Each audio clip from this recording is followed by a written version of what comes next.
Sudah masuk. Ha. Dia sudah masuk. Dia bijak ni, pandai ni. Kiam ni tak reti. Dah masuk dah. Try tengok. Keluar lepas tu masuk balik.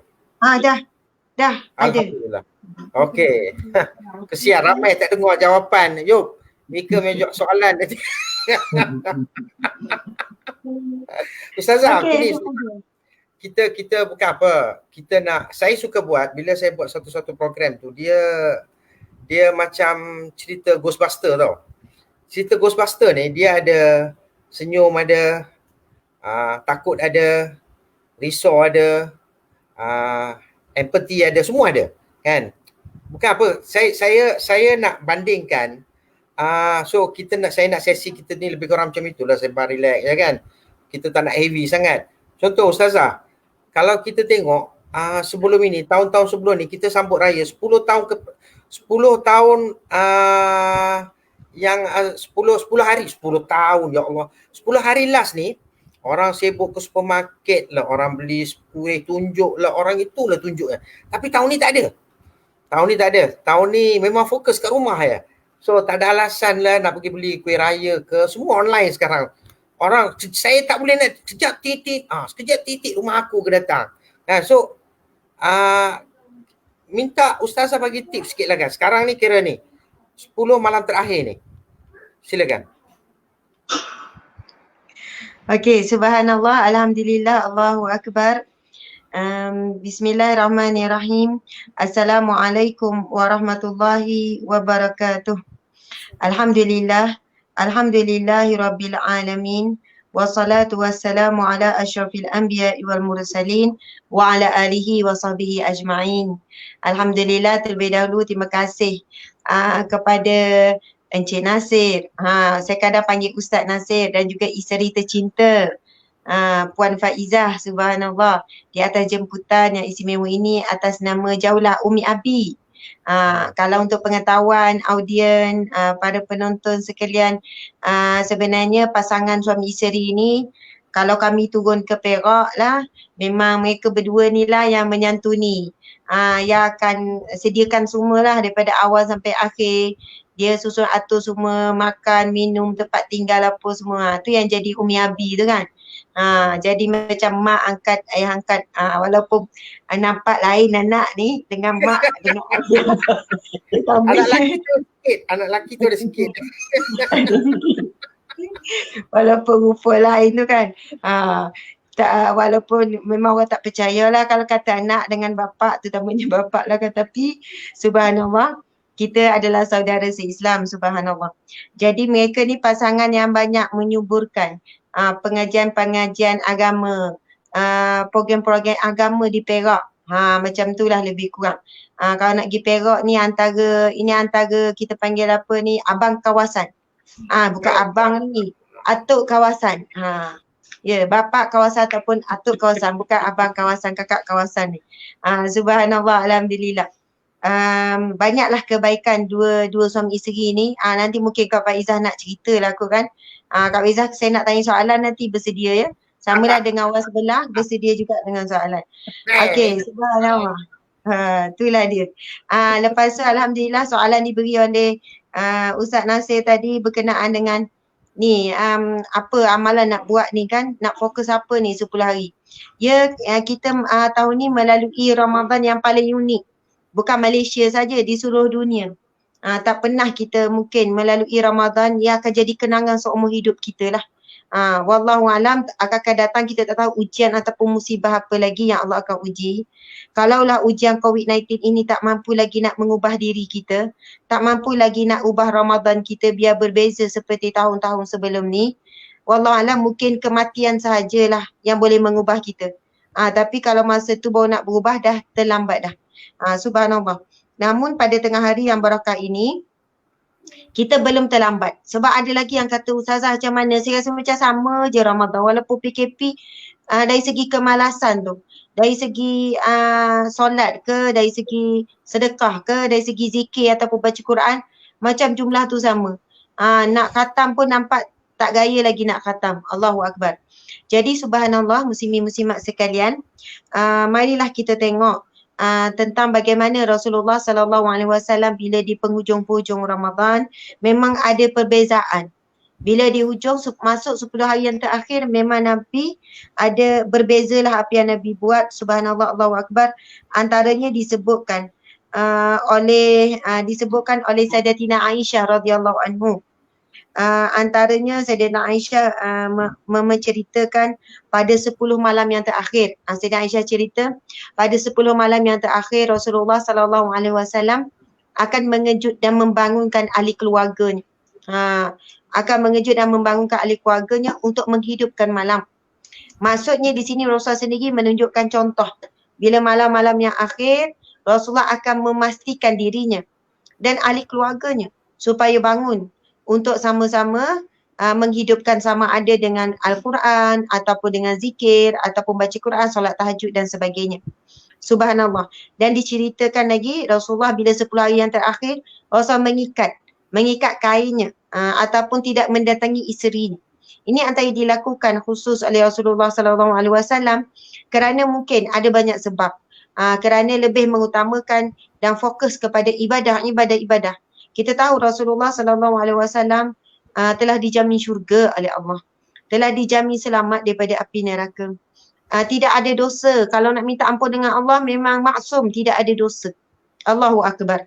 Namun Rasulullah menunjukkan contoh kepada kita. Kalau tak mampu nak ikut sepenuhnya, sekurang-kurang jangan kita tinggal semua. Kalau fikir kalau kita lah kan telah dijamin syurga. Mungkin kita langsung tak beribadah, terbalik kan. Mungkin langsung tak beribadah, tak apa, saya ni dah dijamin syurga, awak buat-buat. Macam tu kan. Sebab itu kita ni tak dijamin syurga. Rasulullah dijamin syurga pun Rasulullah tetap beramal soalnya Rasulullah ini sangat mengharapkan syurga. Dan Rasulullah beramal meninggalkan sedaya upaya apa yang Allah larang, soalnya Rasulullah sangat takutkan neraka. Soalnya tidak ada jaminan tu. Jadi untuk peringkat awal apa yang Rasulullah buat di 10 hari yang terakhir, wahai para lelaki sekalian, kalau saya tanya Kak Faiza, tak tahulah kan, siapa kejut siapa? Oh ya, subhanallah.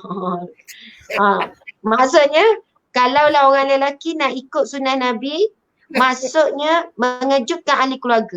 Kalau kita tengok satu hadis Nabi tentang bab kejutkan ahli keluarga, Nabi sebut begini.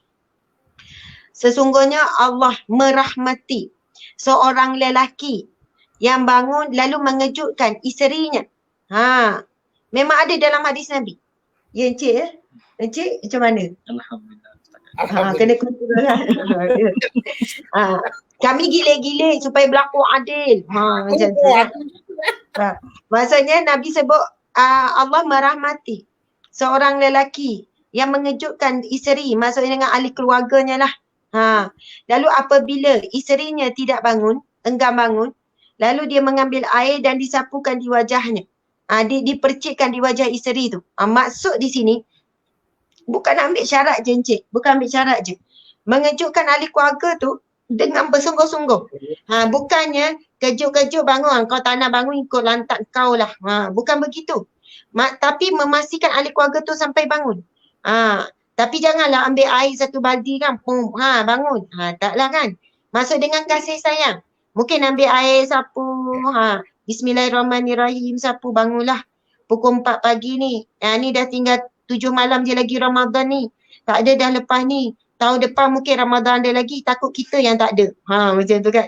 Ramadan mungkin ada lagi tak kiamat. Tapi kita belum tentu ada. Jadi anggap ini adalah malam-malam yang terakhir di bulan Ramadan, yang terakhir bagi kita. Jadi suami ni kejutkan sungguh-sungguh. Lalu Nabi menyambung lagi. Dan Allah merahmati siapa? Isteri yang bangun lalu mengejutkan suaminya.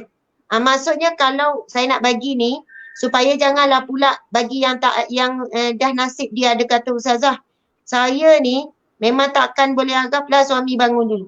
Dah kahwin 30 tahun tak pernah satu pagi pun suami bangun dulu. Contoh macam tu kan. Bukan semua suami soleh macam Ustaz Nasir. Bukan semua. Nak dapat suami macam Ustaz Nasir ni memang payah. Ya Allah, Allah akbar. Satu perak tu tak tahu berapa orang je kan. Jadi kita bagilah sikit tu. Okey, seorang ni je. Okey, subhanallah. Jadi Masya Allah, Kalaulah kita diuji dengan suami memang takkan bangun awal. Tak apa, hadis Nabi tu Nabi sambung lagi. Nabi kata, dan Allah merahmati seorang isteri yang bangun pada waktu malam dan mengejutkan suaminya. Subhanallah. Masya Allah, di sini kita harus faham. Ibadah yang pertama yang kita buat adalah mengejutkan orang. Itu ibadah yang sangat mulia. Kita bangun dan kejutkan orang, itu ibadah yang sangat mulia. Yang Nabi sebut, siapa yang buat begitu, dia terus dapat rahmat Allah. Awal-awal buka mata tu terus dapat rahmat Allah dengan kejutkan ahli keluarga. Janganlah pula lepas dia kejut, aku dah kejutkan kau semua ni, dia pun tidur. Tak boleh lah kan. Subhanallah. Tapi sebab itulah. Tapi sikit lagi, apa yang kita boleh fahami daripada tuntutan mengejutkan ahli keluarga ini ialah, contoh kita ada 5 orang ahli keluarga, 4 orang, 3 orang. Lalu ahli keluarga pun bangun buat ibadah. Subhanallah, apa yang kita dapat, bukan kita seorang je dapat pahala ibadah kita juga dapat pahala ahli keluarga lain yang buat ibadah. Tu hebat tu. Lepas ni kita berebut nak siapa bangun dulu. Sebab nak dapat rahmat Allah pertama. Kemudian nak dapat pahala orang lain melakukan ibadah. Ini hadis Nabi yang lain, Nabi bersabda, sesungguhnya barang siapa yang menganjurkan sesuatu kebaikan lalu dituruti, dia akan mendapat ganjaran pahala yang sama seperti mana orang lain tu buat. Jadi kalau kita yang dikejutkan, kita bangun lalu kita buat ibadah, dapatlah pahala kita. Tapi kelebihan orang yang mengejutkan ni, sebab dia lah yang kejutkan, bersungguh-sungguh, menggalakkan buat ibadah, dia dapat pahala yang sama. Jadi masa orang lain buat ibadah, dia dapat pahala. Mungkin hari tu dia kejutkan semua ahli keluarga, bila dia buat ibadah, dia dapat pahala 5 orang buat ibadah. Allahu Akbar. Jadi mungkin bila kita dengar kelebihan ni, bergaduh suami isteri pula. Bukan bergaduh tak nak bangun. Bergaduh pula. Oi, kenapa awak pula bangun dulu? Saya nak kejutkan awak. Tidur balik. Nanti saya kejutkan awak. Contoh ibarat macam tu lah mungkin. Bila kita memahami senario tu, kita berebut suami isteri. Bukannya masing-masing bergaduh. Awak lah yang patut kejutkan. Awak kan ketua keluarga. Ikut macam Nabi tu, Nabi kejutkan ahli keluarga. Dah saya tak boleh nak bangun, nak macam mana. Awak lah orang perempuan. Awak kan nak masak contoh. Lepas ni berubah. Kita berebut pula. Esok saya kejutkan awak. Lusa kita kena gilir-gilir. Contoh begitulah kan. Ibaratnya bila kita memahami kelebihan orang yang mengejutkan, ini antara sunnah Nabi. Bila 10 malam itu akhir, Nabi mengejutkan ahli keluarganya. Subhanallah. Itu permulaan tu. Ada banyak lagi amalan yang kita insyaAllah boleh kongsikan. Cukup sekadar itu, kita kembali kepada persoalan kepada Ustaz Nasir. Nak tanya ni. Sudah. Tak apa tadi. Boleh ya? Okey. Subhanallah. Itulah. Jawab ni. Jangan tak jawab. Okey. Subhanallah. Ustaz Nasir nak tanya soalan. Bila kita bercakap tentang 10 yang terakhir ni, pejutan yang terakhir Ramadan ni kan. Dalam keadaan PKP sekarang. Bersungguh tu. Tengok tu kan. Okey. Antara cabaran terutamanya bagi wanita. Dia nak banyakkan ibadah tapi dia penat buat kerja. Dia penat sediakan makan sahur, dia penat sediakan makanan berbuka, kadang dia juga lah uruskan anak. Dan ramai juga suami-suami yang banyak rehat lah, yang kaum yang lemah. Tak tahulah mana satu kaum yang lemah ni. Kadang yang kaum yang lemah di rumah tu suami lemah puasa, kan? Isteri gagah buat kerja apa semua. Jadi mungkinlah sedikit nasihat ataupun apa-apa yang boleh dikongsikan. Bagaimana peranan suami nak membantu isteri supaya sama-sama buat banyak ibadah. Bukannya kita cakap tak apalah yang awak tu dapat ibadah kemas rumah, ibadah masak. Jadi kalau awak tak banyak ibadah baca Quran pun tak apa. Kita tak nak macam ni. Kita nak seorang suami yang dia sama-sama nak memastikan yang abang nak pastikan awak Ramadan kali ni pun dapat 30 juzuk Al-Quran. Tak apa, anak-anak ni saya jaga, tak apa. Kalau Bro Nasir, Ustaz Nasir, memanglah anak dah besar, tak apa. Orang yang ada anak kecil, tak apa. Ni time awak ngaji Quran, tak apa, saya jaga. Hari ni saya masak pula. Awak ni ada masa sejam 2 jam ni, awak ni, tak apa makanan ni. Rupanya suami order, COD. Dia bukan masak kan. Tak apa. Apa pun kaedah, tapi kita nak suami isteri saling bekerja sama. Sebab pahala baca Quran banyak-banyak takkan sama dengan pahala yang lain. Memang masak ada pahala dia, kemas rumah ada pahala, jaga anak ada pahala. Tetapi kita tak nak alasan tersebut kita tercicir pahala baca Quran sebanyak-banyaknya. Itu pahala yang khusus, ibadah khusus di bulan Ramadan. Okey, sila jawab. Silakan. Panjang soalannya. Ha. Kelas je soalan tu. Ha. Dia macam ni tau. Kami alhamdulillah lah dah kira kahwin dah dekat 24 tahun dan dia sebenarnya dia antara suami isteri tu dia dah ada satu macam persetujuan tau. Macam contoh macam saya kan. Saya dulu saya bawa saya salesman. Sehari saya kerja dalam 16 jam. Lepas itu saya balik rumah dan saya waktu saya dengan keluarga memang satu hari dalam 15 minit je. Itu saja, lebih tak ada. Dan isteri saya pun faham keadaan saya macam mana. Sebab saya terbabit, dia pernah dia tahu keadaan saya macam mana. Bila hari cuti, memang cuti 100% ni letak tepi. Fokus 100% keluarga. Walaupun benda tu ada kecil ke apa ke. So, yang kami buat selalu, yang kami praktis selalu keputusan apa kita nak buat, macam mana. Ini tugasan kamu, ini tugasan aku. Main-main kan usrah. Usrah keluarga memang kami tak pernah tinggal. Terus terang bagi tahu rumah kami dah dekat 20 tahun tak ada TV. Sekarang ada TV tapi function tak ada. Dia macam tak ada function. Kan? So dalam usrah tu kita buat keputusan. Macam ini abang tugas abang nak susun kuliah itulah inilah ini. Dia pun tahu. Terus terang cakap, saya pernah pergi ke dapur sekali masak. Saya masak nasi goreng 12 color. Nasi goreng apa? 12 color. Nasi goreng 12 color. Itulah kali terakhir saya masuk dapur. Satu rumah jerit. Ingat nak buat macam menu bombastik lah. Macam nak buat luar biasa. Rupanya memang keluar terus. Kalau saya ke dapur, memang anak-anak semua memang terkejut. Cakap, Abi jangan pergi dapur Abi. Nanti terkejut semua orang nanti. Memang saya tak menakutkan. Menakutkan. So itulah dia persemahaman sebenarnya. Bila kita suami isteri, kami pernah anjur satu event besar lah yang babitkan dekat 200 urus dia. Dan dia babitkan ada mesyuarat yang kami kena hadir. Masa tu anak semua nak pergi asrama. Dah. So tinggal dia seorang kat rumah. Dia duduk dalam kereta saya, yang Proton yang saya bawa tu, 3 jam, kereta tu tak ada aircon. 3 jam dia duduk dalam kereta tu. 3 jam. Dia duduk dalam kereta tu dengan layan nyamuk gigit lah itulah. Tak tahu nak cakap macam mana kan. Kenapa tak ajak isteri keluar? Tak, saya tengah mesyuarat masa tu. Semua lelaki Kak tak nak. Semua orang lelaki. Dia tak nak. Dia nak duduk dalam kereta juga. Saya cakap dalam ni tak boleh. Tak apa dia duduk. Dia habiskan dengan wirid. Itu je kerjanya. Kan? Memang itulah pun. Tak, dia basic dia. Apa benda pun, suami kena mainkan peranan, isteri kena mainkan peranan. Contohlah kan. Saya cakap, isteri ni, dia pandai buat. Bawa kereta pandai, pergi kerja pandai, tu pandai, ini pandai. Tapi suami, bini aku pandai buat ini, itu, ini. Aku relax lah. Buka kain gulung macam itu, terbiar je kat sana. Kan? Isteri boleh buat semua. So, dia itulah. Setiap satu keluarga macam keluarga Yop dengan Ustazah, anak kecil-kecil. Lain. Kan? Satu, ya Allah pening betul cakap 7 orang. Ya Allah, ya Tuhan. Aku 3 pun dah pening dah. Kan?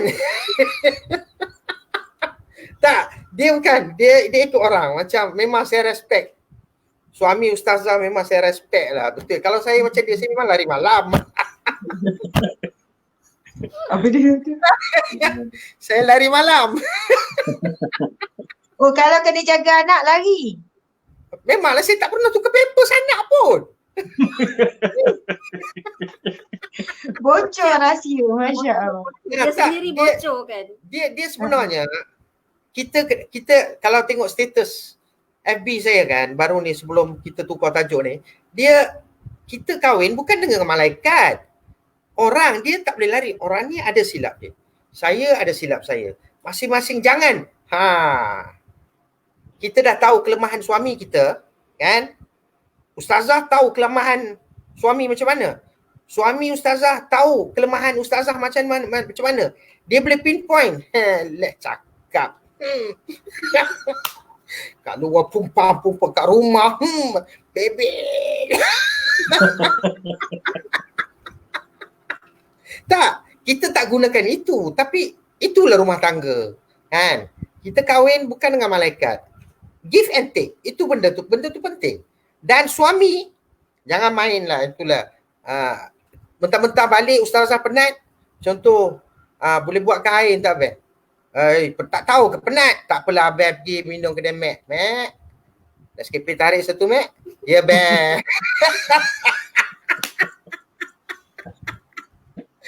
Lebuh. Anak entah mana, ini entah mana. Dah lah tu ustazah, saya pula tanya soalan. Nanti saya lupa soalan saya nak tanya apa. Ya. Kita Tak, tahu Cik Nasir ni memang suka bergurau. Menghiburkan hati orang dan memudahkan urusan orang, kita faham. Masya Allah. Okey, apa soalannya tu? Tanya pada Ustaz pula. Ni orang ni nak jawab. Last kali saya cakap lah kan.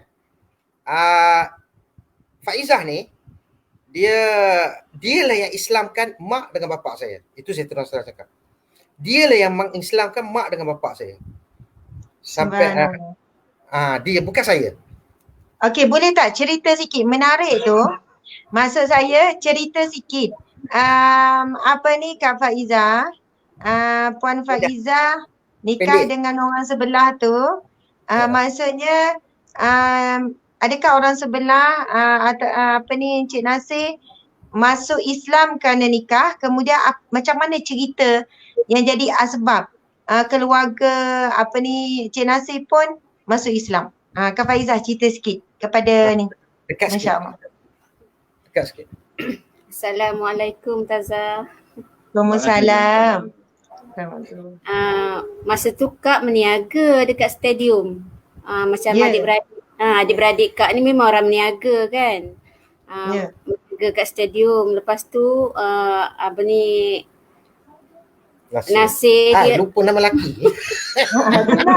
Biasa panggil sayang. Itulah ya Allah.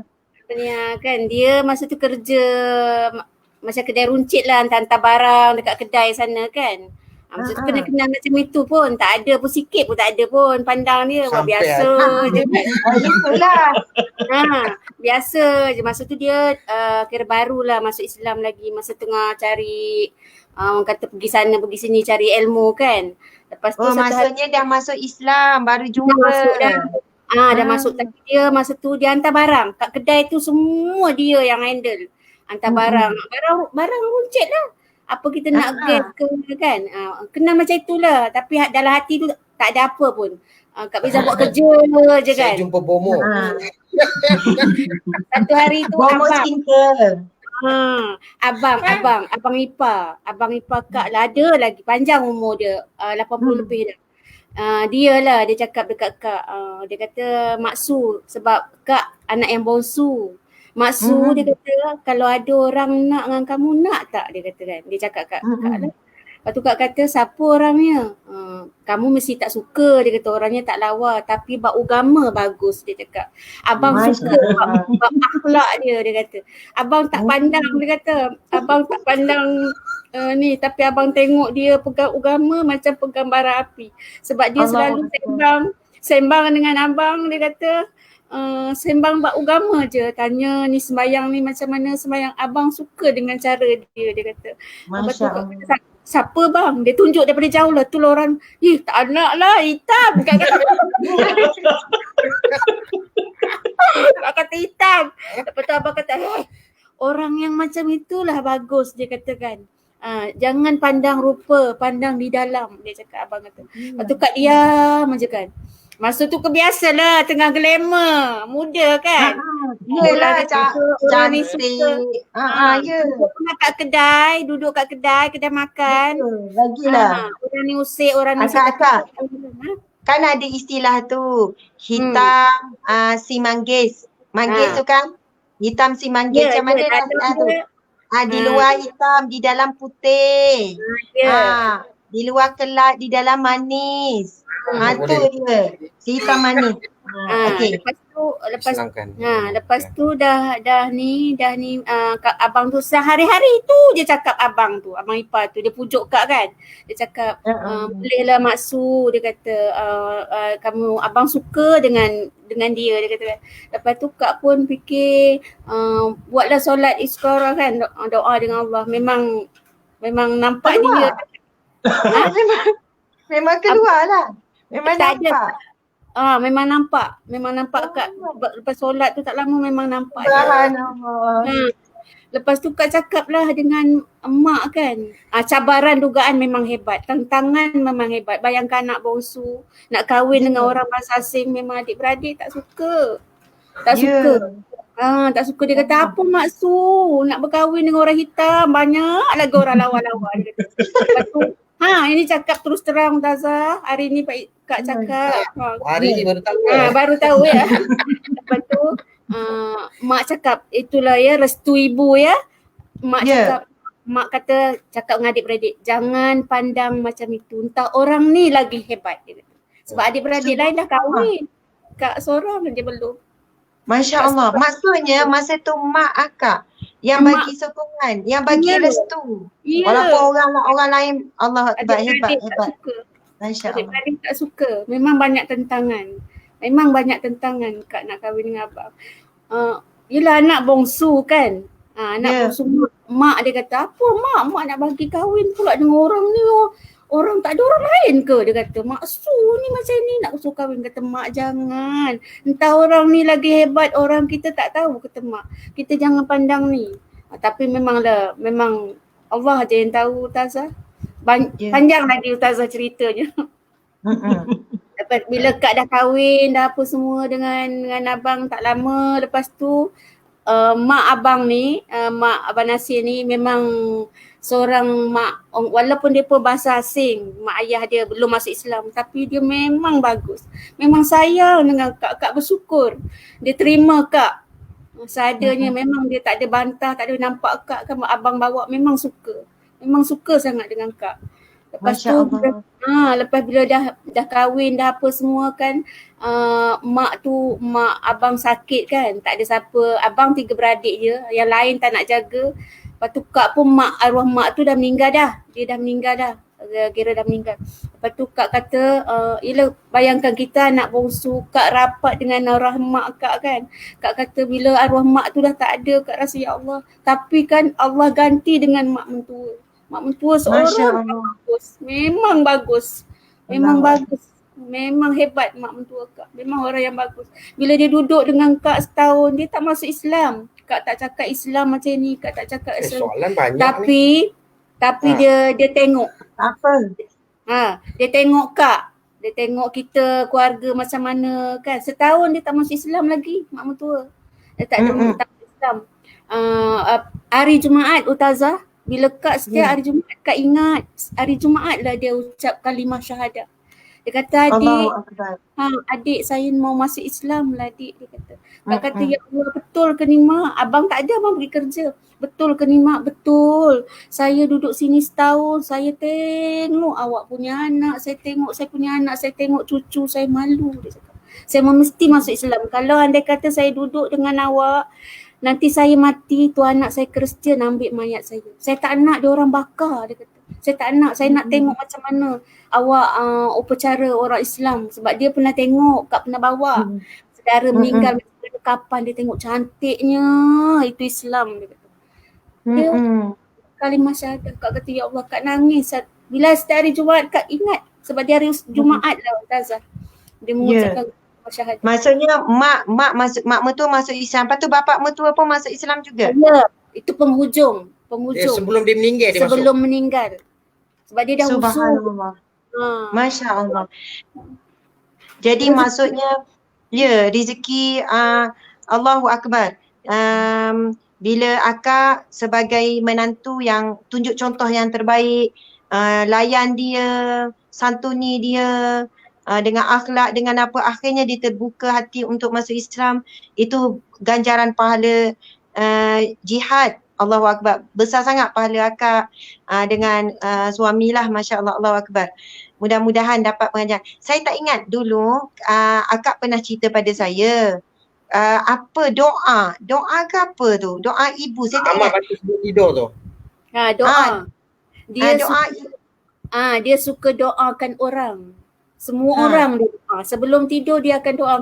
Kak masuk bilik Kak dengar. Satu-satu dia Cakap doa. apa doa tu? Dia doa lah. Dia doa kan. Dia kata kita ni sebab dia apa yang kakak ajar kat dia, dia akan buat. Tu Kak itu kata, selepas masuk Islam lah tu. Maksudnya dia suka berdoa tu lepas masuk Islam. dia nak masuk Islam. Contoh dia doa macam mana contoh? Dia kan baca lah. Contohlah macam ni bila kita ajar Kak mak cakap mak sebelum Amma sebelum tidur ambil uduk cakap. Dia ambil uduk. Lepas tu bila dia dah ambil uduk, Kak cakap kat dia sebelum tidur mak baca 3 kul. Sapu muka ni cakap kan. Cakap kat Amma, sapu muka ni mak. Lepas tu dia buat. Kak ingat dia tak buat, dia buat. Lepas tu baca 21 kali bismillah ma. Dia buat Ustazah, dia buat. Allahu Akbar. Masa tu umur dia berapa? 70 dah masuk lebih. Islam? Masuk Islam pun 70 lebih dah Ustazah, bukan muda. Subhanallah. Itu Kak Walaupun dalam keadaan begitu, bukan senang ya orang baru masuk Islam, dia baru nak belajar ucap bismillah, 3 kul, saya faham. Sebab kita macam nak ajar budak kecil itu kan. Budak kecil baru nak ajar keluar Allah, hafal-hafal tu pun payah. Sebenarnya orang besar, orang tua baru masuk Islam lagi payah sebab lidah tu lagi keras. Ustazah, Kak nak cakap, Kak mula-mula nak ajar dia Fatihah, dia nangis Ustazah. Tak dapat. Dia nangis, dia kata adik, dia tak panggil Faizah. Kak kata, Ma kenapa tak panggil nama? Tak mau, saya mau panggil awak adik. Saya sayang awak, dia cakap. Dia kata adik, macam mana ni mau solat? Baca pun tak betul. Kak kata, Ma, bukan Amma saja pelak-pelakkan Amma. Tapi Allah Maha Pengasih, Maha Penyayang. Amma baca macam ini Allah faham. Cakap tak apa, baca je. Dia nangis, dia tak pandai baca Fatihah, dia nak solat tu. Mula Kak jadi solat. Lepas tu lah Kak kata, ya Allah tak tahulah Ustazah. Banyak mengingat. Antara contoh doa dia doa apa tu sebelum tidur tu doa? Dia doa sebelum tidur tu dia doa dia macam dia doa dia macam doakan orang. Faham contohlah kan. Kalau dia jumpa Ustazah, dia doakanlah ya Allah ampunkanlah dia ya Allah. Dia sebutlah nama. Ampunkanlah ya Allah. Sebab Kak bawa kawan-kawan Kak sini. Bila dia tanya ni siapa nama, Kak sebut dia ingat. Orang ni dia sebutlah nama. Ampunkanlah dosa dia, anak-anak dia jadikanlah anak yang soleh dan soleha. Jiran-jiran pun dia cakap macam tu, ya Allah ampunkanlah jiran saya yang tak pakai tudung tu, bukalah hati dia, tutuplah aurat dia. Kak bila dia tutup malam-malam itulah kerja dia. Itu sebelum dia tidur dia akan buat macam itu. Baru dia tidur. Kak, mak mertua akak tu ada lagi sampai sekarang ke? Mak dah meninggal dah. Meninggal dah. Tu kami dah tak ada mak. Mak tak ada. Dia meninggal tak mulianya dia. Walaupun dia baru masuk Islam umur 70 lebih, tapi dia beramal dan dia pegang Islam tu sungguh-sungguh. Sebenarnya memang sangat bukan mudah. Kita ni bila malam, kita fikir diri kita je. Itu pun kita masih malas nak doa untuk diri sendiri pun malas kita ni. Sebelum tidur nak doa, ya Allah apa ni ya. Tahu ngantuk nak tidur. Tapi bayangkan umur dia dah 70 lebih, dia boleh sebelum tidur doakan jiran, ada yang tak pakai tudung. Ya Allah ampunilah dia ya Allah. Kadang tu orang baru masuk Islam, dia akan tanya kenapa orang tu tak pakai tudung, saya nak kena pakai tudung contoh kan. Tapi dia maksudnya dia fikirkan, dia tahu itu wajib kena tutup aurat. Lepas tu dia doakan pula orang yang dah lama Islam.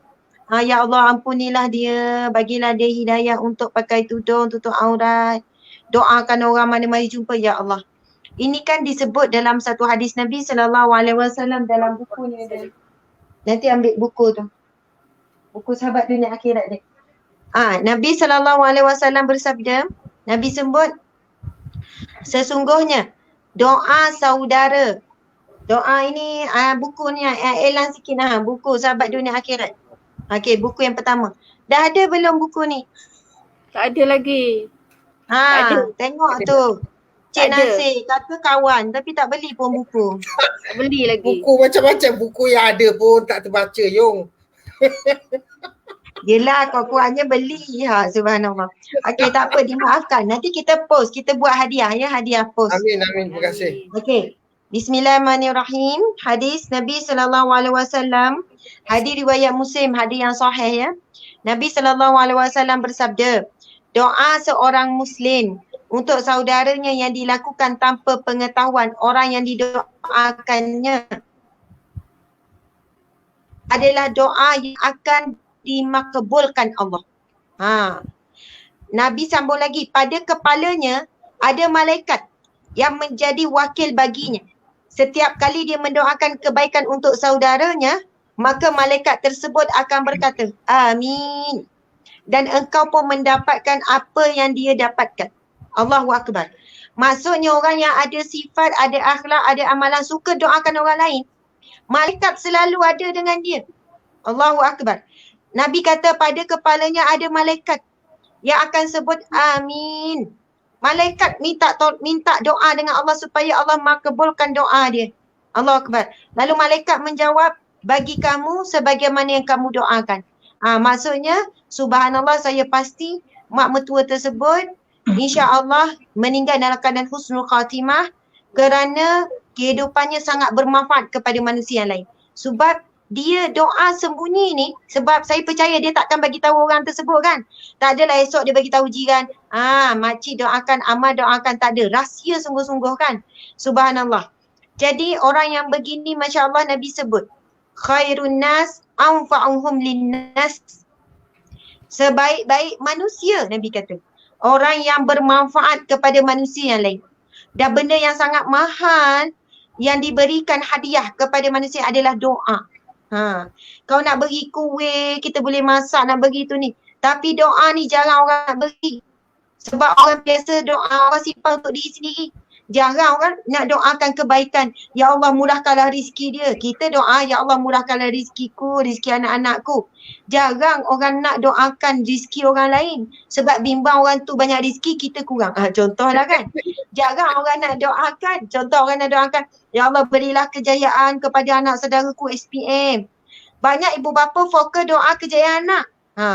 Masya Allah. Sebab itu istimewa ni. Luar biasa. Orang yang banyak doakan kepada orang lain. Encik ada doakan saya tak senyap-senyap?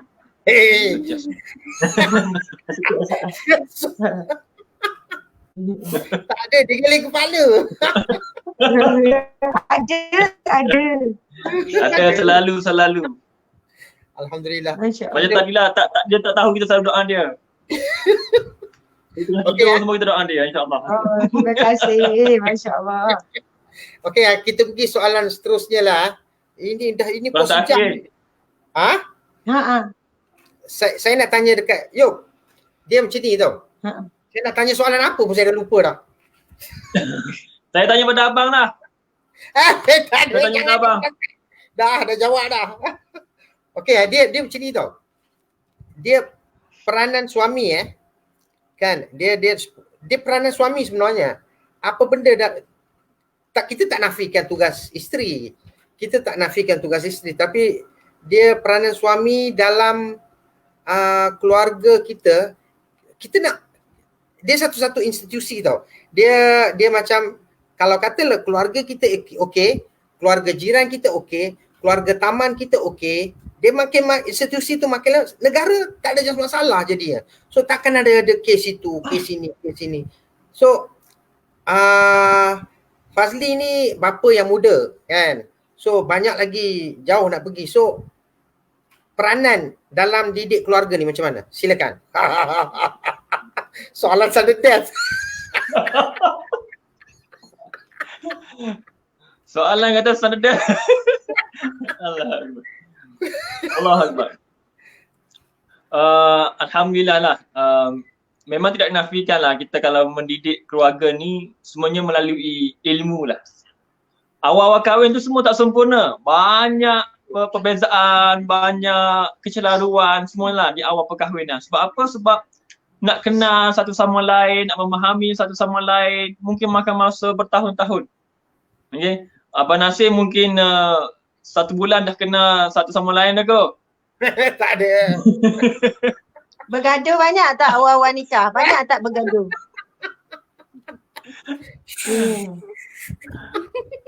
Kemudian ilmu lah, apa yang penting ilmu. Daripada ilmu itulah mana kita belajar mengenali antara satu sama lain, melalui pembacaan apa semua, melalui sirah-sirah Nabi, bagaimana Nabi tu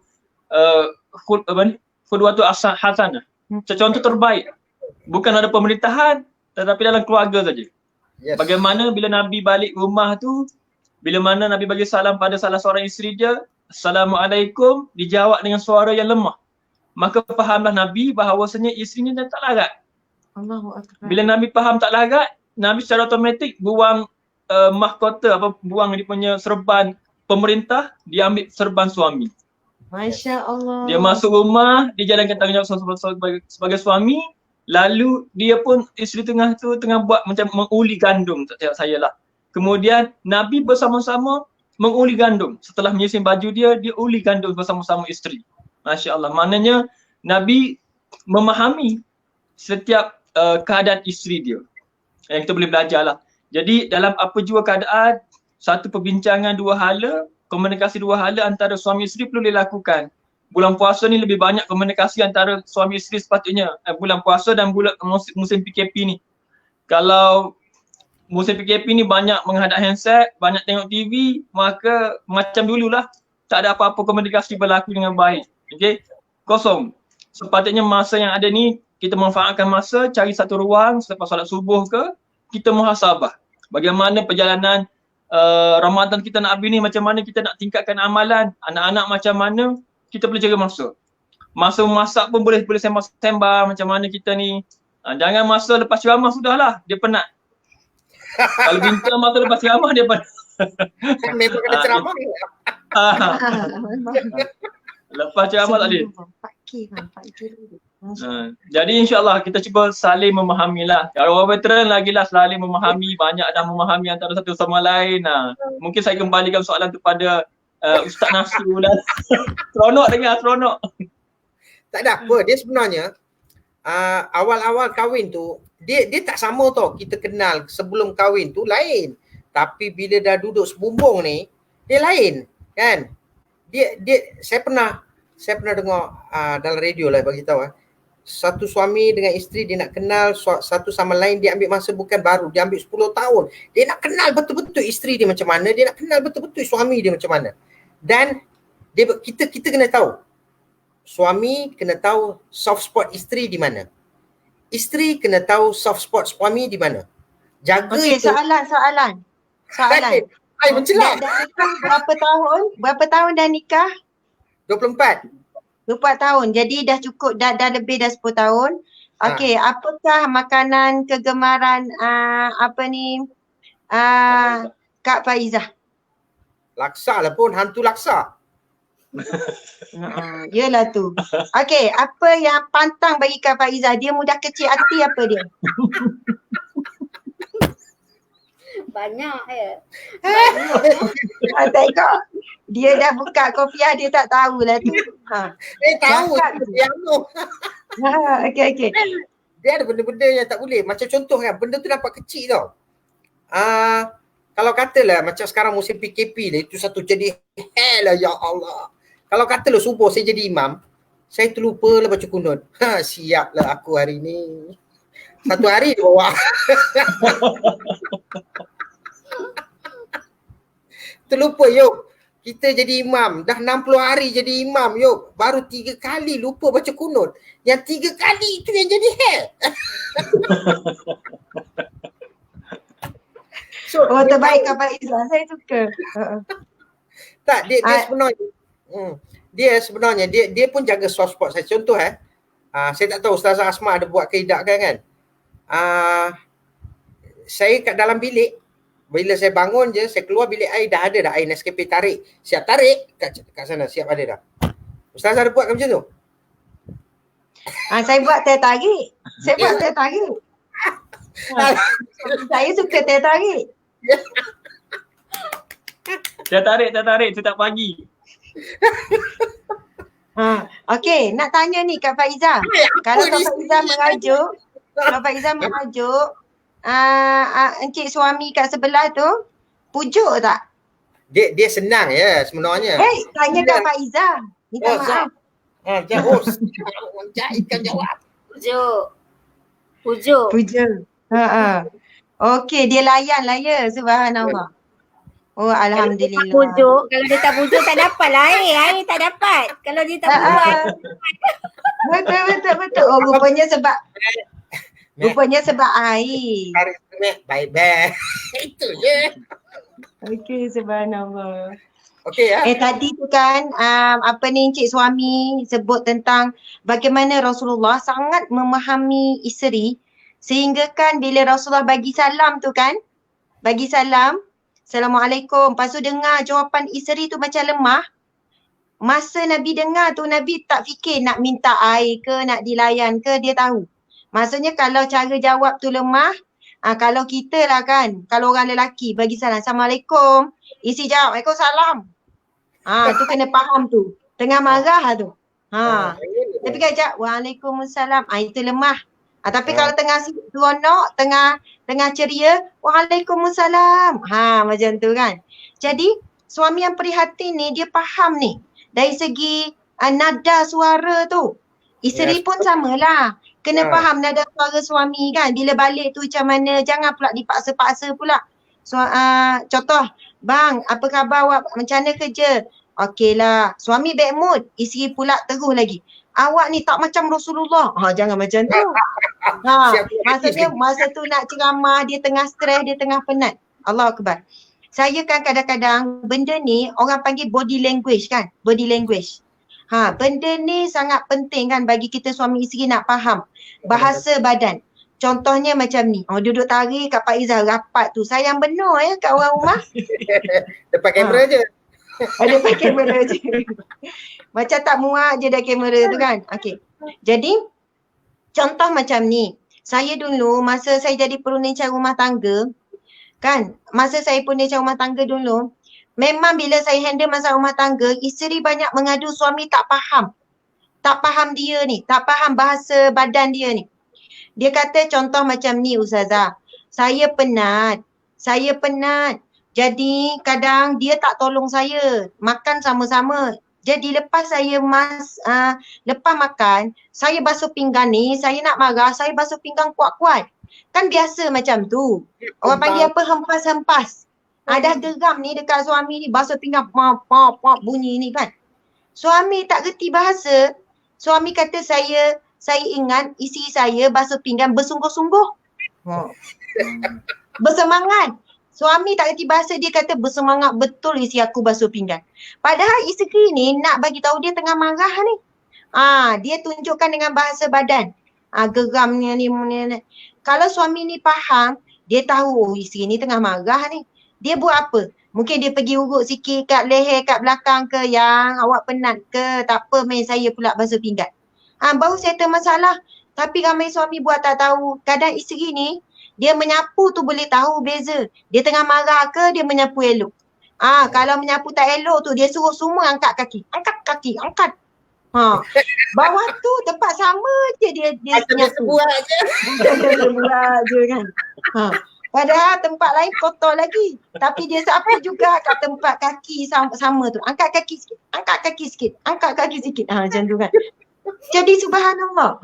Bahasa badan. Ada yang macam ni isteri tu. Saya cakap tu seranglah. Ada isteri ni kata Ustazah suami saya ni. Dia buat tak tahu. Ini kisah benar ni. Sampai isteri ni minta cerai. Dia kata suami dia tak pandai nak menghargai dia. Saya kata kenapa? Contohnya macam mana? Saya pakai lawa-lawa Ustazah. Dia tak ada nak puji saya. Saya pakai lawa-lawa, dia tak ada lah. Cantiknya awak, tak ada. Padahal saya pakai ni, solek-solek, pakai cantik ni. Lepas tu bila saya pakai lawa untuk keluar rumah, dia marah. Akhirnya Ustazah, saya rasa macam suami saya ni, dia cuma cemburu saja. Dia bukan sayang saya. Contoh macam tu. Kalau sayang saya, dia mesti hargai bila saya pakai lawa untuk dia. Nampak benda tu remeh tapi isteri ni memang suka dipuji. Contoh lain, isteri yang sama cerita ni. Nak minta cerai ni. Dia masak. Dia kata suami saya tak puji saya masak. Saya masak ni tak adalah mulut dia. Sedaplah masakan awak. Ni suami Kak puji tak masakan Kak? Puji jangan cakap tak puji Saya puji Ustaz. Yelah sebab Cik Nasir tak masak, tak reti masak, langsung tak masak. Dah kalau lainlah kalau pandai masak kan. Okey. Mungkin jangan gelak banyak. Okey, subhanallah. Saya nak bagi kalau ada suami yang mendengar, perkara ni nampak kecil tapi bagi orang perempuan ia penting. Itu keperluan emosi dia. Sebab orang perempuan ni dia masak, dia buat kerja rumah, dia buat dengan emosi. Jadi kalau dia dapat keperluan emosi tu, walaupun dia penat dia tetap masak. Walaupun dia penat dia tetap kemas rumah. Walaupun demam dia tetap masak. Sebab emosi tu lebih kuat daripada diri dia yang lemah tu. Jadi cerita ni dia kata, suami ni kata, awak, saya bukan tak hargai awak masak. Saya makan menambah tu, saya pujilah tu dia cakap. Tapi isteri ni kadang dia tak cukup dengan suami makan menambah. Dia nak juga dengar daripada suami tu cakap, sedaplah awak masak, terima kasih lah. Tu kenapa tu, minum air ke apa tu? Saya tulis. Oh tulis, okey subhanallah. Masya Allah, Allahu Akbar. Jadi kesimpulannya adalah, pujilah, minta maaf ya para pendengar sebab kita rapat, kita memang biasa. Kalau nak tahu dua orang suami isteri ni kuat buat kerja dakwah, dia kuat. Diorang ni masa sebelum ada kereta yang ada sekarang ni dia guna kereta Proton Exora. Dulu kereta buruk, cerita sikit kat orang ni kan. Saya tak tahu kereta buruk apa dulu sampai tak ada aircon tu kan. Tapi Proton Saga lama. Tapi sebab barakah suami isteri ni kuat buat kerja dakwah ni, suami isteri ni banyak bantu buat kerja-kerja agama Allah ni. Ada orang hadiahkan Proton Exora, betul ke tak? Ya betul. Allah Akbar, rezeki yang tak disangka-sangka orang hadiahkan. Kalau boleh kan ceritalah sikit lagi bagaimana rezeki-rezeki tak disangka ni suami isteri. Cuma saya nak sudahkan tadi tu, pujilah pasangan anda. Isteri puji suami, suami puji isteri. Saya suka puji dia, dia pun terpaksa puji saya. Katoy. Tertarik. Sebab nak tertarik tu. Okey, subhanallah. Pujilah pasangan anda sebelum orang lain memujinya. Pujilah pasangan, hargailah pasangan anda sebelum orang lain yang menghargainya. Sama juga dengan anak kita. Kita kena banyak puji anak. Kalau anak buat kerja, baguslah, syukurlah Umi ada anak macam ni, banggalah Abi ada ni. Sebab apa? Anak kita ni dah proses membesar, dia ada kawan-kawan. Kawan-kawan biasa suka puji kawan, suka hargai kawan. Kita jangan menyesal kalau anak kita utamakan kawan daripada kita. Sebab dia rasa kawan-kawan lebih hargai dia. Lebih nampak kelebihan dia. Tapi kalau ibu ayah asyik nampak keburukan anak, asyik nak marah je. Tang baik tak nampak. Tang anak tu tak betul, dia sebut. Terasa ke tu? Terasa. Maksudnya, kita bimbang, subhanallah, anak akan rasa ibu ayah selalu mencari kelemahan, keburukan dan sebagainya. Kawan-kawan lebih menghargai. Akhirnya contoh kalau ada lelaki yang puji anak perempuan. Adik manis. Adik manis. Dia bukan macam walaupun, tu. Adik manis. Macam tu. Macam tu. Adik manis. Walaupun pujian macam tu saja, ramai anak gadis kita tergoda. Ramai anak gadis kita walaupun sekadar pujian biasa-biasa, tapi memang fitrah manusia ni suka dipuji. Rasulullah pun menghargai isteri dengan pujian, isteri Nabi pun hargai Rasulullah dengan pujian. Itu adalah satu amalan yang tak adalah naik riak takabur ujub. Kalau suami puji isteri, isteri puji suami, tak adalah sampai ujub, takabur, riak. Sebab kita tahu pasangan, dia memuji dan kadang dia tahu kelemahan kita. Jadi kita tak adalah kembang sepinggan ke, kembang setalam ke, semangkuk ke kan. Anak pun sama, kalau kita puji dia, dia tak adalah macam maksudnya ada penyakit hati. Sebab pujian dalam sebuah rumah tangga, dia terjaga, terpelihara. Yang kita takut pujian orang luar sebab dia tak tahu kelemahan kita. Keluarga dia tahu. Subhanallah. Okey, kembali semula kepada pasangan sweet ni. Subhanallah. Belum kecil manis tak ada lagi. Dia Ustazah, saya bukan apa, saya nak ada satu soalan lah kan. Rasa saya kadang-kadang soalan ni suami akan rasa ni dia salah guna tau. Suami ni dia salah guna. Kita susah sama-sama, senang sama-sama. Betul kan? Kami dah lalu dah benda tu kan. Masa kami baru-baru kahwin tu semua kami lalulah. Masa kami kahwin dulu sebelah suami, kenduri kahwin sebelah suami model RM50 dengan potluck. Orang semua bawa. Itu je. Sebelah isteri pun lebih kurang je lah gotong royong. Oh, maksudnya macam mana sebelah suami potluck? Potluck, kenduri kahwin potluck. Kawan-kawan bawa lauk. Lepas nikah terus macam tu. Itu je lah. Kan? Sebab apa? Sebab apa potluck tu? Sebab memang saya bukannya orang senang. Kami bukannya orang senang. Kami start daripada zero. Memang zero. Masa-masa tapi umur, bagusnya. Subhanallah, bagusnya kawan-kawan bawa makanan. Oh, terbaik. potluck. So saya tak lupa sahabat-sahabat tu semua kan. So dia kadang-kadang saya ada satu peristiwa jadi kan. Masa tu saya baru masuk kerja dan bulan puasa. Dan itu jadi titik sampai hari ni saya pegang benda tu. Kami tak pernah makan asing-asing. Tapi ada satu hari tu kami buka puasa, tak ada duit nak makan. Kan?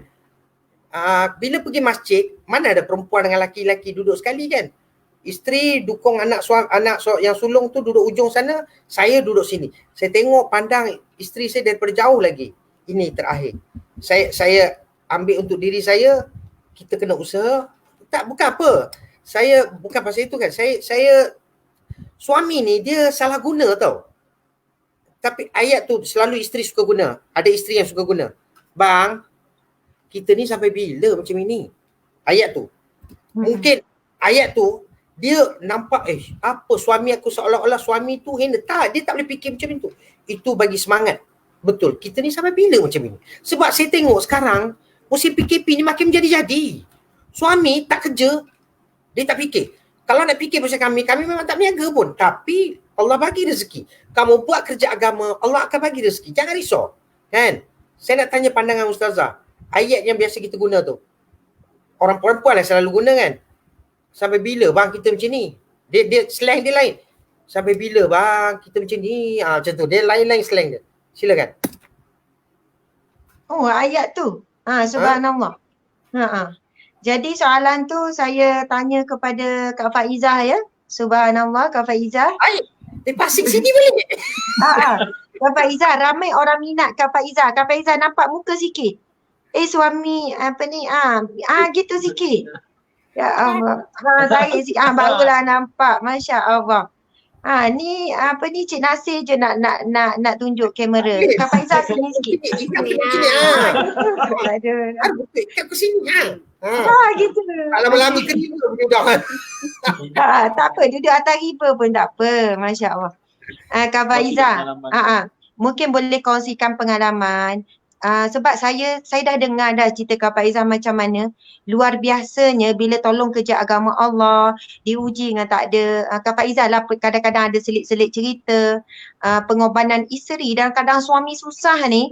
Kan suami dengan tak ada duit nak beri makan kepada Kak Faizah dengan anak-anak.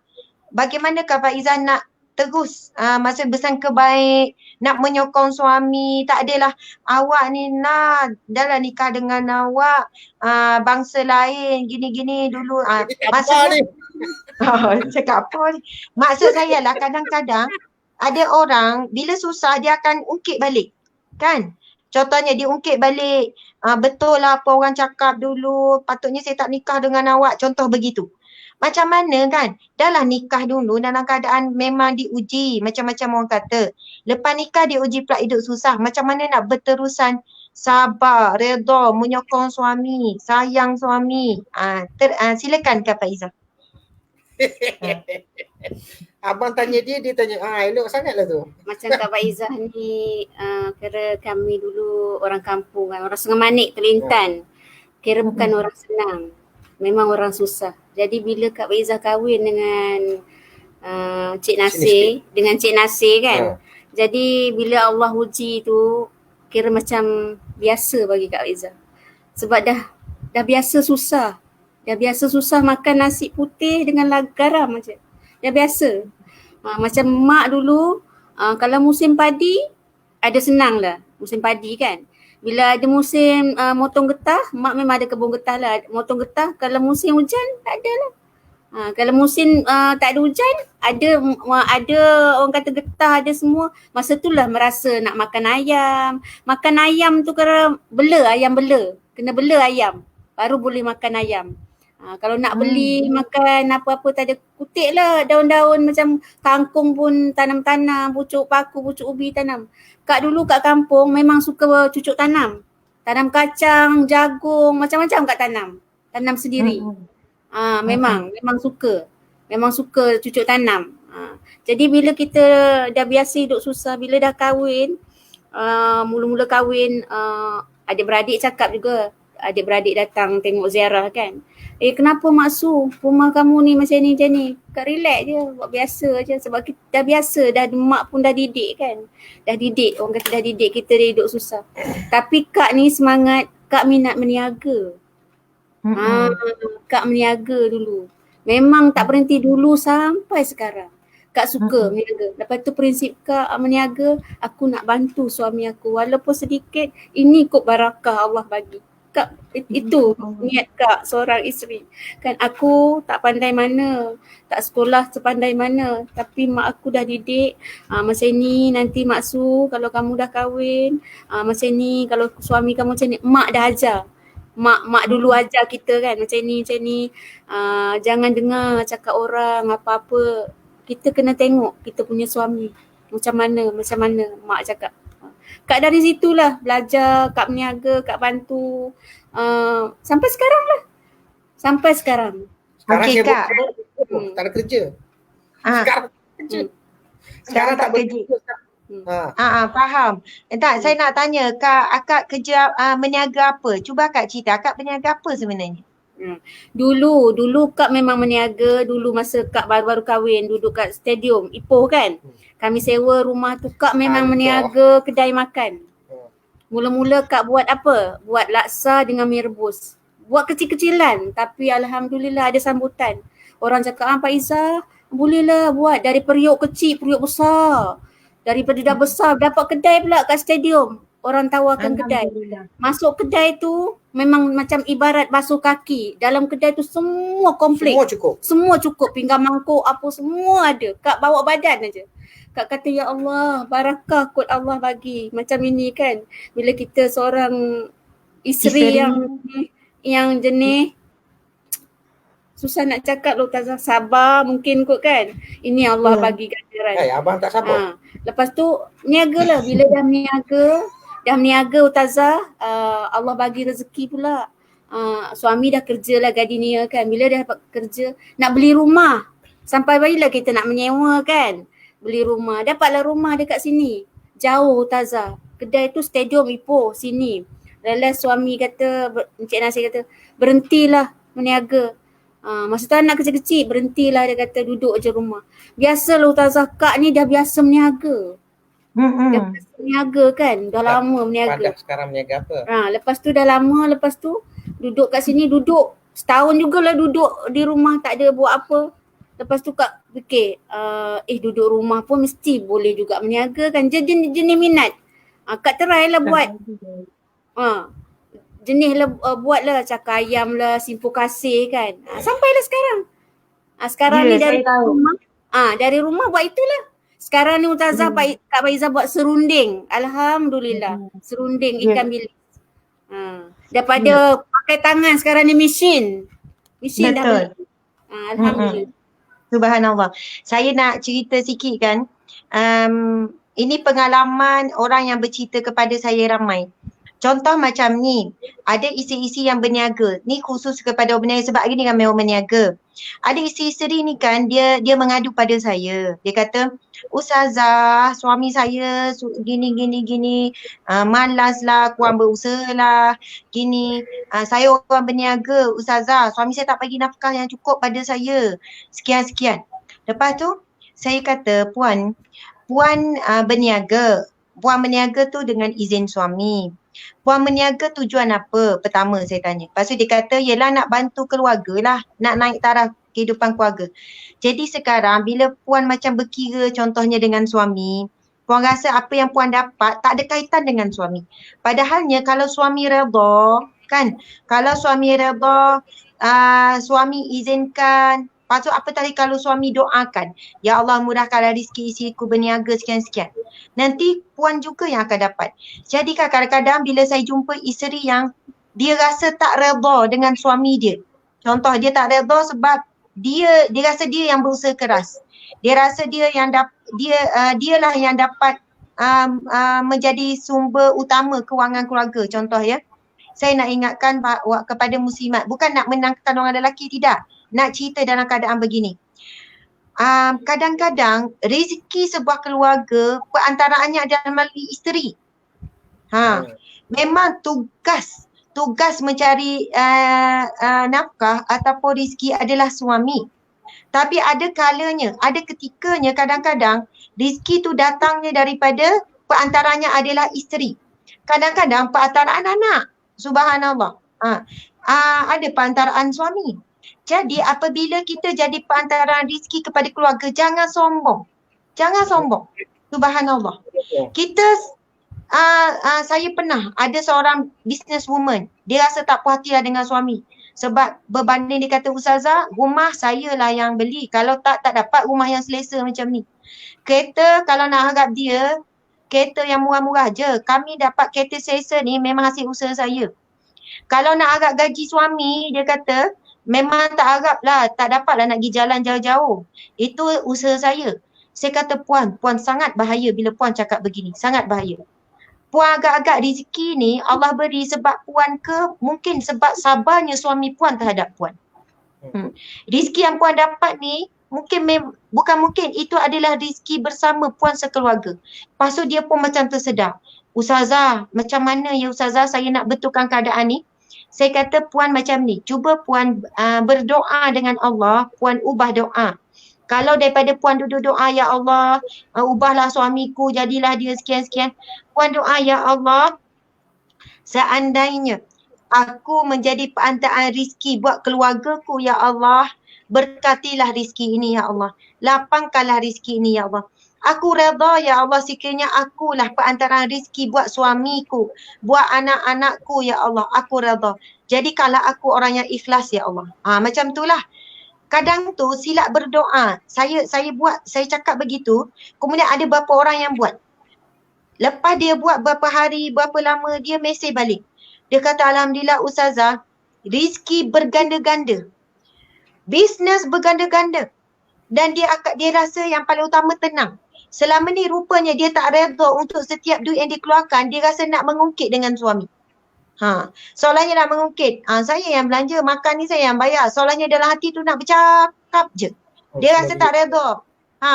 Tak redha dengan apa yang dikeluarkan untuk keluarga. Jadi dia kata, Ustazah, bila kita doa, ya Allah, aku redha bahawasanya aku lah perantaraan rezeki buat keluargaku. Ya Allah, aku redha, ya Allah. Bantulah aku untuk ikhlas, ya Allah. Maka mudahkanlah rezeki kami sekeluarga. Lepas tu dia dah tak berkira. Sebab dia nampak lagi banyak dia keluarkan untuk keluarga, berkali ganda yang Allah berikan. Itu kan memang disebutkan dalam hadis Nabi SAW. Apabila seorang wanita bertanya Nabi, wanita bertanya, adakah apa yang aku beri makan kepada suami dan anakku dikira sebagai sedekah? Nabi sebut, bagi kamu 2 sedekah. Itu kelebihan orang perempuan yang mana dia ada daripada hasil tangan dia cari rezeki, kemudian dia berikan pada suami, pada anak-anak. Nabi kata bagi kamu 2 sedekah.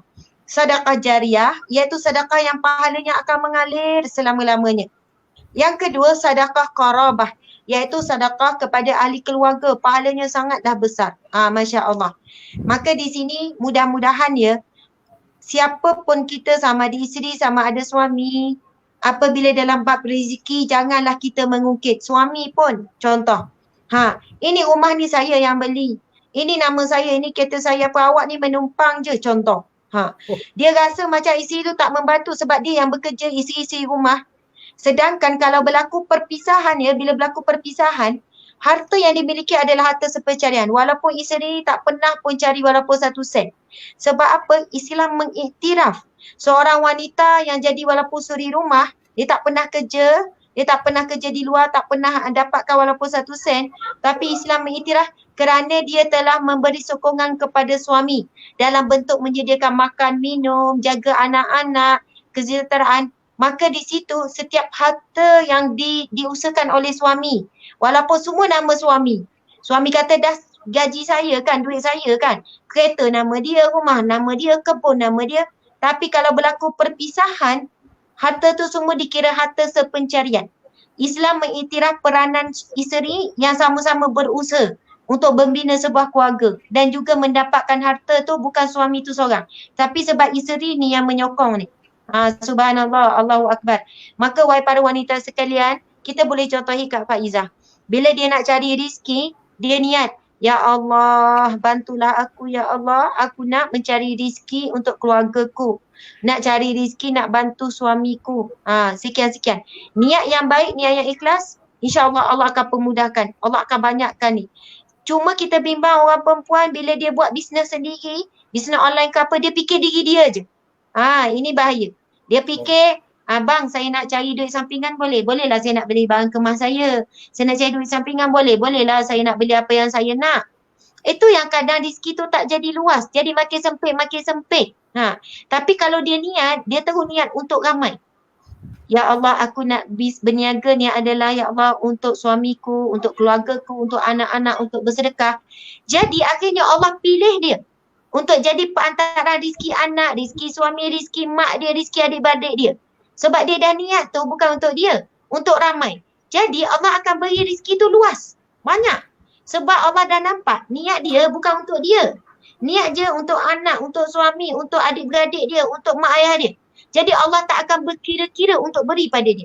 Tapi kalau awak dah niat cari rezeki berniaga untuk diri sendiri, sempit lah, memang sempit. Nak beri pada orang, lagi berkira. Sebab niat pada awal lagi dah salah. Allahu Akbar, subhanallah. Cik suami boleh tambah sikit, cik suami minta maaf saya cakap banyak. Seronok tambah. Tak ada tambah-tambah dah Ustaz. Terima kasih. Itu je mana Cik. Saya suka mendengar je. Dia rumah tangga ni, dia satu tim. Tim tau, dia teamwork apa benda pun. Jangan aku kamu. Tak boleh. Dia tak menjadi. Dia apa benda pun satu tim lah. So saya rasa bukan apa. Dia kena masuk asor dah. Itulah. Tak boleh dah ni kita ni. Tak, alhamdulillah lah. Saya terima kasih banyak-banyak lah bagi ruang untuk kami sembang santai. Bukan apa. Apa yang kita ni tu kita belajar daripada, bukan apa, kita dalam proses belajar. Itu je lah kan. So saya nak minta, yuk kita bagi kesimpulan. Kita bagi kesimpulan, Ustazah baca doa, settle. Allahu Akbar. Terima kasih sekali lagi Abang Nasir dan juga Kak Faizah kerana petang ni kita dapat bersama-sama lah. Alhamdulillah diberi keizinan oleh Allah Subhanahu Wa Taala.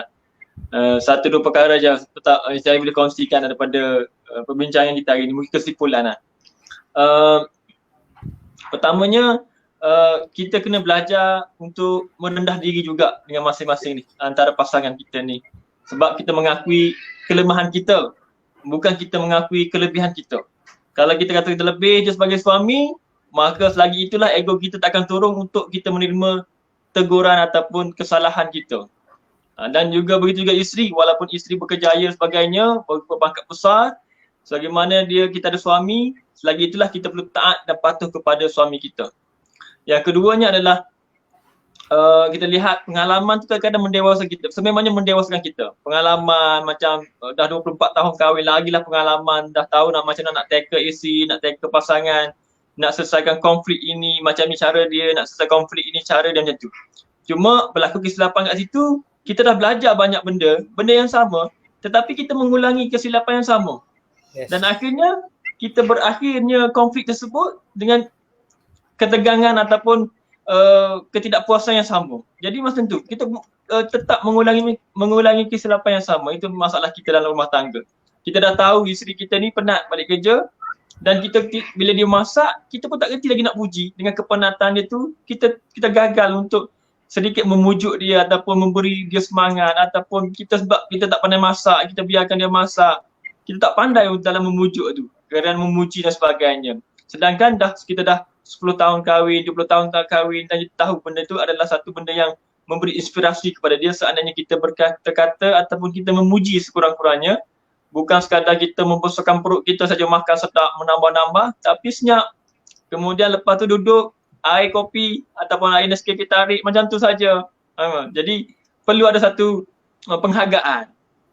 Jadi saya rasa itu saya melihat orang pengalaman ni perlu saya belajar banyak benda lah daripada Abang Nasir dan juga Kak Faizah sendiri. Banyak yang boleh kita belajar ini dan ramai yang boleh belajar daripada pasangan suami isteri ni dari macam mana perjalanan hidup mereka dan mana-mana start perkahwinan mereka sampai sekarang. Alhamdulillah dengan kerja dakwah harian, kita tengok jadual penuh. Kalau masing-masing boleh melawat jauhlah di page jauhlah Umi Abi ni, jadual harian ceramah dakwah ni setiap hari dengan ustaz-ustaz ni setiap hari ada. Alhamdulillah, insyaAllah sama-sama kita melawat dia. InsyaAllah ramai akan jadi friend Abang Nasir lepas ni. Dan insyaAllah sama-sama menginfakkan sedikitlah sumbangan kepada gerak kerja dakwah Abang Nasir. InsyaAllah. Terima kasih Encik Suami. Subhanallah para pendengar sekalian.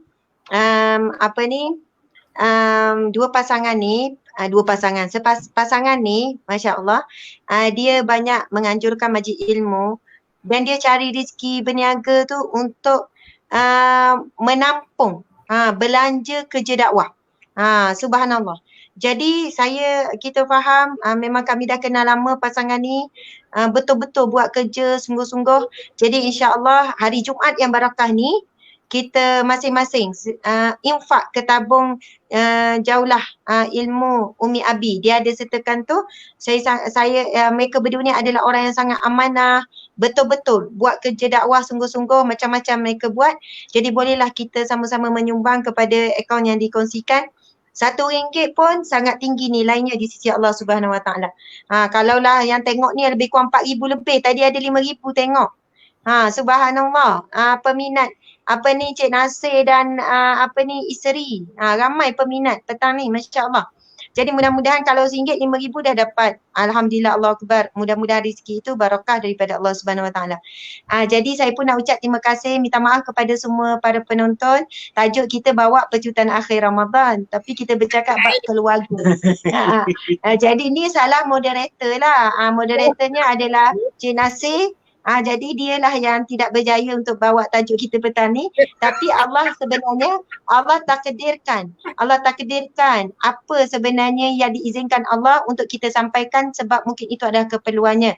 Jadi sebagai memenuhi tajuk kita, saya buat sikit kesimpulan.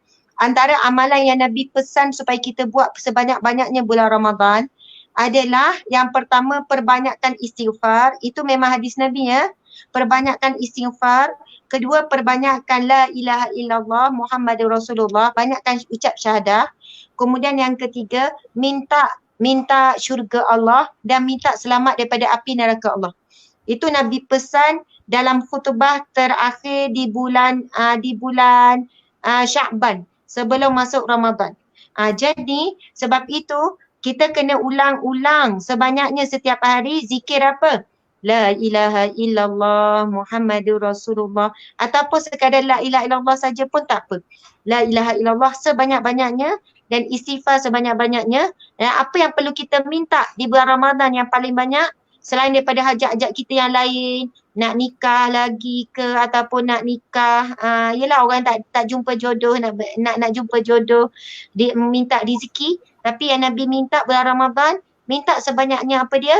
Syurga Allah. Sebab kalau kita fikir kita tak layak untuk syurga Allah. Banyak dosa, amalan sangat sedikit. Tapi kita ada harapan dengan apa? Dengan doa. Kalau kita makbul lah doa kita, ya Allah masukkanlah kami ke syurga-Mu sekeluarga, ya Allah. Masukkanlah ibu bapaku ke syurga-Mu. Ya Allah masukkanlah suami isteriku. Jadikanlah isteriku bidadari di syurga kan Encik kan. Ya Allah. Ketua bidadari. Ya Allah jadikanlah anak-anakku sekian-sekian.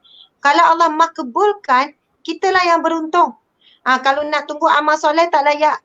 Dosa terlalu banyak untuk jadi sebab masuk neraka terlalu banyak. Tetapi mudah-mudahan asbab doa tu kita minta.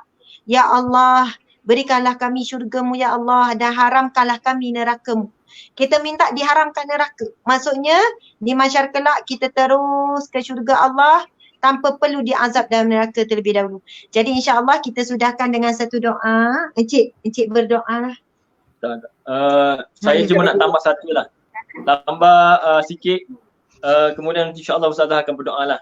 Sebab malam ni, setiap malam ni sekarang ni adalah kemungkinan malam Lailatul Qadar. Ya. Ada satu hadis Nabi yang diriwayatkan oleh Sayyidatina Aisyah radhiyallahu anha. Maksudnya, saya pernah bertanya kepada Rasulullah sallallahu alaihi wasallam, seandainya saya mengetahui Lailatul Qadar dengan tepat, apa yang patut saya doakan pada saat itu? Baginda menjawab, berdoalah dengan doa berikut. Allahumma innaka afuwun karimun tuhibbul afwa fa'fu anna, ataupun anni, fa'fu anni. Maksudnya, ya Tuhanku, ya Allah ya Tuhanku, sesungguhnya Engkau Maha Pengampun dan sentiasa memberi keampunan atas kesalahan hamba-Mu. Oleh itu, maafkanlah segala kesalahanku. Riwayat At-Tirmizi. InsyaAllah. Maknanya bermula malam ini, kalau yang terlepas tu tak apalah, bermula malam ini, setiap malam kita doakan. Kalau kita bangun qiyamul lail, kita doakan. InsyaAllah Ustazah akan ulang sekali lagi dan insyaAllah Ustazah akan tutup dengan doa lah. Okey, sebelum tu mungkin ada apa-apa Kak Faizah nak cakap apa-apa? Kesimpulan. Cakap lah apa-apa. Tak ada Abang apa. suami yang setia cakap. Tak ada Ustazah, tak ada. Okey, itu Moga bahagia dunia Ya, akhirat. sama. InsyaAllah. Ustazah doakan kami ya. Kak Ya, Faizah Kak doa Faizah. Ustazah doakan Kak Faizah. Ya, kita sama-sama mendoakan supaya diaminkan oleh malaikat. Masya Allah. Amin. Okey, insyaAllah kita doa sikit. Ringkas saja, saya doa ringkas saja. Bismillahirrahmanirrahim. Alhamdulillahirabbil alamin. Wassalatu wassalamu ala asyrafil anbiya'i wal mursalin wa ala alihi wa sahbihi ajma'in. Allahumma inna nas'aluka lisanan ratiban bizikrik. Ya Allah, berilah kami lidah yang lembut yang sentiasa berzikir kepadamu. Wa qalban muf'aman bisyukrik, serta hati yang bermanfaat yang sentiasa bersyukur kepadamu. Wa badanan hayyinan layyinan bita'atik, serta badan yang sihat, yang kuat, yang ringan untuk melakukan ibadah ketaatan kepadamu. Allahumma inna nas'aluka ilman nafi'an. Ya Allah, berikanlah kami ilmu yang bermanfaat. Allahumma inna nas'aluka ilman nafi'an wa rizqan wasi'an. Ya Allah, berikanlah kami rizki yang luas, rizki yang lapang, rizki yang barakah. Wa syifaan min kulli da'in. Ya Allah, berilah kami kesembuhan daripada segala penyakit, ya Allah. Wa tijaratan lan tabur, serta berikanlah kami perniagaan yang tidak akan merugikan, ya Allah, yang tidak rugi. Wa hablana haqiqatal imani bik. Ya Allah, berilah kami hakikat keimanan yang sebenar. Hatta la nakhafa wa la narju ghairaka wa la na'budu syai'an siwak. Sehingga kami tidak perlu takut ataupun mengharap ataupun meminta-minta selain daripadamu, ya Allah. Ya Allah, ya Rahman, ya Rahim. Pada hari Jumaat yang barakah ini, ya Allah, kami mohon kepadamu, ya Allah, suatu rizki yang paling tinggi, yang paling utama, yang kami tidak layak untuk impikan, yang tidak layak untuk kami harapkan, ya Allah. Kami mohon daripadamu, ya Allah, kurniakanlah kami syurgamu, ya Allah. Allahumma ja'alna min ahli jannatil firdaus bighairi hisab, bighairi azab, wa la taj'alna min ahli nar. Ya Allah, golongkanlah kami di kalangan ahli syurga firdausmu, ya Allah. Masukkanlah kami ke syurgamu sekeluarga, ya Allah. Kurniakanlah syurgamu buat ibu bapa kami, buat pasangan kami, ya Allah. Buat diri kami, buat anak-anak zuriat keturunan kami, adik-beradik kami, sahabat-sahabat kami, seluruh umat Islam, ya Allah. Ya Allah, jauhilah kami daripada azab api nerakamu, ya Allah. Ya Allah, janganlah campakkan kami ke nerakamu.